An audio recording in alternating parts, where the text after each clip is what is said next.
Hi friends, good morning. இன்றைக்கி வந்து டே 25 ஆரம்பிச்சிச்சு. ஸோ 25th டேயில் வந்து இருக்கோம் நம்ம. ஆக்சுவலி இன்றைக்கி டே 25th ஒரு லைவ் போடலாம், ஃபேஸ்புக் லைவோ இல்லை யூடியூப் லைவோ, இப்போ எதாவது போடலாம், 118 காட்டலாம் அப்படின்னு நினச்சிட்டு இருந்தேன். பட் இது வந்து 25th விட 27th வந்து கரெக்டாக இருக்கும்னு நினைக்கிறேன். ஏன்னா 27:54 அந்த மாதிரி போனோன்னா 108க்கு சரியாக இருக்கும். ஸோ ஒரு கால் பாகம் தாண்டினோன்னா ஒரு லைவ் போட்டால் சரியாக இருக்கும்னு நினைக்கிறேன். ஸோ அதனால் இன்றைக்கி வந்து மகா சிவராத்திரி. அதனால் எல்லாருக்கும் சிவனுடைய அருள் வந்து கிடைக்கட்டும். அவர் மாதிரி ஒரு அற்புதமான ஒரு தெய்வத்தை வந்து பார்க்கவே முடியாது. அதனால் எல்லாருக்கும் பரிபூர்ணமாக சிவனுடைய அருள் கிடைக்கட்டும். ஸோ இன்றைக்கி அவன் அருளால் அவன் தாழ் வணங்கிங்கிற மாதிரி அவரோட அருளால் இந்த 24th டே முடிச்சிட்டோம். இன்றைக்கி 25th டேயில் கால் எடுத்து வச்சுருக்கோம். ஸோ இன்றைக்கி டேயை சக்ஸஸ்ஃபுல்லாக கம்ப்ளீட் பண்ணிவிட்டு நான் அப்புறம் உங்ககிட்ட பேசுகிறேன். Thank you friends. ஹாய் ஃப்ரெண்ட்ஸ், இன்றைக்கி சக்ஸஸ்ஃபுல்லாக டே 25 முடிச்சாச்சு. கடை நாள் ஓடுது. ஸோ 25 டேஸ் சக்ஸஸ்ஃபுல்லாக முடிச்சாச்சு. ஸோ நல்ல ஸ்வெட்டிங்கு, எங்கேயும் லேக் ஆகலை, எதுவும் ஆகலை. ஸோ இன்றைக்கி வந்து நல்லபடியாக முடிச்சாச்சு. கொஞ்சம் வெளி வேலைகள், வீட்டு வேலைகள் எல்லாம் நடந்துட்டுருக்கிறதுனால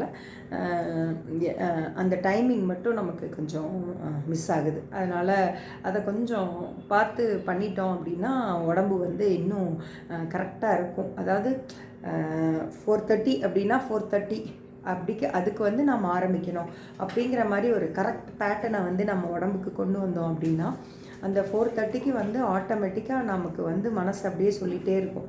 அந்த ஒரு டிசிப்ளின் வந்து இன்னும் வரல, இந்த 25 டேஸாக வரல. ஸோ அதை நாம் வந்து கொண்டு வந்தோம் அப்படின்னாலே வந்து நல்ல இதுவாக இருக்கும். அதுக்கப்புறமா வந்து மற்றபடி வேற எங்கேயும் காலில் பெயினும் கையில் பெயினும் அந்த மாதிரி இந்த இடங்களில் பெயின் அது இது அதெல்லாம் வந்து இப்போ இல்லை. பாடி ஓரளவுக்கு அதுக்கு வந்து அடாப்ட் ஆகிடுச்சு. ஸோ இதே மாதிரி இன்னும் வரப்போகிற நாட்கள்லையும் இதே மாதிரி நாம் சக்ஸஸ்ஃபுல்லாக முடிச்சிடுவோம். ஸோ இன்றைக்கி வந்து சிவராத்திரி வேறு, அதனால் இன்றைக்கி வந்து எஃபியில் ஒரு காம்படிஷனில் கலந்துக்கிட்டேன். ஸோ அதுலேயும் ஒரு ஃபஸ்ட் ப்ரைஸ் கிடச்சிச்சு. இதில் என்ன ஒரு சேலஞ்ச் அப்படின்னா, இப்போ வந்து வீட்டு வேலை அது எப்போவும் இருந்துக்கிட்டு இருக்குது. வெளி வேலைகள் இந்த ஒரு மாதத்தில் வந்து நிறைய கூடி இருக்குது. அதே சமயத்தில் இந்த 108 சூரிய நமஸ்காரா இதுவும் இருக்குது.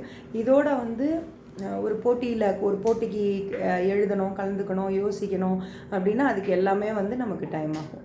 ஆனாலும் என்னை பொறுத்த வரைக்கும் எப்போவுமே ஜெயிக்கிறது தோக்கிறதெல்லாம் நெக்ஸ்ட் விஷயம். கலந்துக்கிறதே ஜெயிக்கிறதுக்கு சமானம் தான். அதில் பல பேர் அந்த போட்டியில் தயங்குவாங்கள்ல, அவங்களுக்கு மத்தியில் நம்ம போய் தைரியமாக நம்ம கலந்துக்கிறோம்ல, அது வந்து மிகப்பெரிய விஷயம். அதுவே வந்து நம்ம வின் பண்ண மாதிரி தான். அந்த வின்னிங்கு, ப்ரைஸ் கிடச்சிது அதெல்லாம் வந்து என்னை பொறுத்த வரைக்கும் செகண்டரி தான். நான் கலந்துக்கிட்டாலே அந்த போட்டியில் எனக்கு ப்ரைஸ் அப்படின்னு நம்மளாம் நினச்சிக்கிறது, நம்ம மனசு தானே எல்லாத்துக்கும். ஸோ அதில் வந்து அந்த February 14 அன்னைக்கு நான் சூரிய நமஸ்காரம் முடிச்சுட்டு லாஸ்ட்டாக நைட்டு உக்காந்துட்டு அதை வந்து எழுதினேன். என்ன அப்படின்னா, இது எல்லாமே வந்து ஏன் சொல்கிறேன் அப்படின்னா, இது எல்லாமே வந்து ஒரு பிளானிங் தான். நம்ம நினச்சா எதை வேணால் செய்யலாம் அப்படிங்கிற மாதிரி இது வந்து ஒரு பிளானிங் தான். அப்புறம் இன்றைக்கி வந்து ஒரு விஷயம் பண்ணேன். என்னென்னா, காலையில் ஒரு 9:30 வரைக்கும் ஃபோன் யூஸ் பண்ணேன். ஸோ அதுக்கப்புறம் ஒரு 5 hours ஃபோன் வந்தால் மட்டும்தான் எடுக்கிறது. மற்றபடி நெட்டை ஆஃப் பண்ணி வச்சிடணும். எந்த மெசேஜஸோ எதுவுமோ பார்க்கக்கூடாது அப்படிங்கிற மாதிரி ஒரு ரூல் வந்து எனக்குள்ளே நானே போட்டுக்கிட்டேன். ஸோ அதுவும் எனக்கு இன்றைக்கி வந்து பயங்கர யூஸ்ஃபுல்லாக இருந்துச்சு. ஸோ இப்போ நம்ம வந்து யூடியூப்பில் போஸ்ட் பண்ணி முடித்த உடனே ஒரு 5 hours இந்த மாதிரி போட்டுக்கலாம். ஏன்னா இன்றைக்கி சிவராத்திரி, அதனால் வீட்டில் பூஜையெல்லாம் இருக்குது, சிவலிங்கம் இருக்குது, அதனால் பூஜையெல்லாம் இருக்குது. ஸோ இந்த ஒரு நம்ம எவ்வளோ நேரம் பார்க்குறோம் அப்படின்னா, ஒரு 2 hours கிட்ட ஃபோனை யூஸ் பண்ணுறோம் அப்படின்னா, அதுக்கப்புறமா நம்ம வந்து அதுக்கான ரெஸ்ட்டை நாமளே நமக்குள்ளே ஒரு டிசிப்ளினை வகுத்துக்கிட்டு கொடுத்துக்கிட்டோம்னா நம்மளோட வீட்டு வேலைகள், வெளி வேலைகள் எல்லாமே வந்து நல்லபடியாக போகுது. ஏன்னா எப்போ பார்த்தாலும் உட்காந்து நோண்டிகிட்டே இருப்போம். அதனால் இந்த 5 hours ரூல் வந்து எப்படி இருக்குதுன்னு பார்க்கலாம். பார்த்துட்டு நான் உங்களுக்கு சொல்கிறேன். ஓகே ஃப்ரெண்ட்ஸ், பாய். நான் அங்கே போய் ஒட்டிட்டு அதுக்கப்புறமா இன்றைக்கி செஷனை க்ளோஸ் பண்ணிக்கலாம். பாய், see you tomorrow. டே 25 ஓட்டியாச்சு. டே 25க்கு வந்து பிக்சர் மாறுது. பூனைக்குட்டி, ஹலோ கிட்டி பூனைக்குட்டி வரைஞ்சிருக்கா என் பொண்ணு. ஸோ பேட்ரி லோவாக இருக்கிறதுனால கொஞ்சம் மங்கலாக தெரியுது. ஸோ எனிவே டே 25 சக்ஸஸ்ஃபுல்லாக கம்ப்ளீட் பண்ணியாச்சு. Okay friends, see you tomorrow. Bye.